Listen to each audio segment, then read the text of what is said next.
Like any other disruptive technology, AI has those using it for ill motives.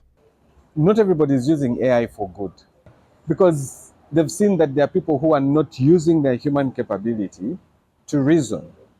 And so whatever they pick is what they do.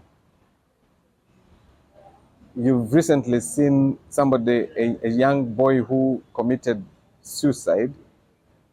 It was a story that was trending on different social media platforms.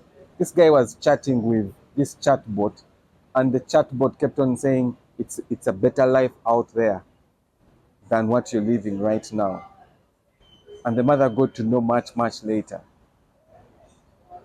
So how are we training ourselves to understand, especially the young ones, that your number one interface, your number one interaction is largely going to be the human being. If in doubt, ask a human being, not AI.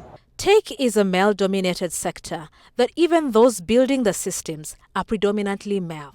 These societal biases and stereotypes, such as men or women skewed to certain jobs, are creeping into AI. Nonetheless, there are efforts to correct this. Even this idea of roles and stereotypes is very common. And these slip into AI, right? So when you bring something like, the engineer was going to X, then the next sentence it will be, he, la la la. It will really be she. So these are some of the biases because people think engineers are ordinarily male. So these stereotypes and biases slip in through the data. And so some of the solutions to this is to get balanced data. So these are big efforts to get data that is balanced or debiasing the data. You can debias it by removing these stereotypes that could go in or building the algorithms better so that they can take note of these stereotypes that come and highlight them. Having balanced teams developing these systems, having balanced data or inclusive data, and also building these things responsibly and continuously checking them are sort of the key ways people think about solving this problem. With AI revolutionizing life, some may drop off, but the better way is to convince people to start adapting in small measures rather than in leaps and bounds, playing catch-up. But how can that be done? Let's start seeing good examples of how AI is being applied. So right now, it's very hard to get good local examples to say that these people are applying AI and, maybe productivity has increased, they're making more money, they are reaching more people in a very real sense. And I think we need to get those examples. And I think that's what, Sandbad and all these other organizations doing AI are trying to do. There is a lot of growth in AI in bigger economies, and benchmarking will drive Uganda's economy. Nonetheless, the government must start adopting the existing prototypes.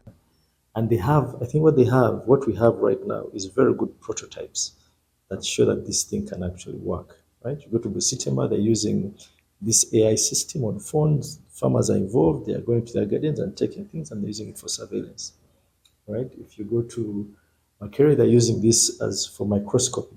Take a phone and using it in labs and they're trying it out in different places in the country now so that they can actually do mobile microscopy using AI on a phone looking through a microscope.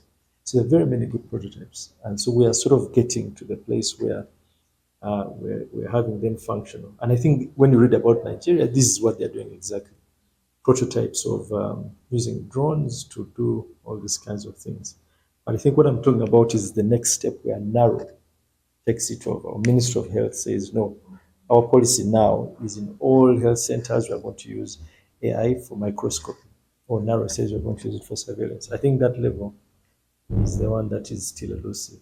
The AI advent calls for being early adopters, as these fare much better than the late adopters. Joan Salmon, NTV.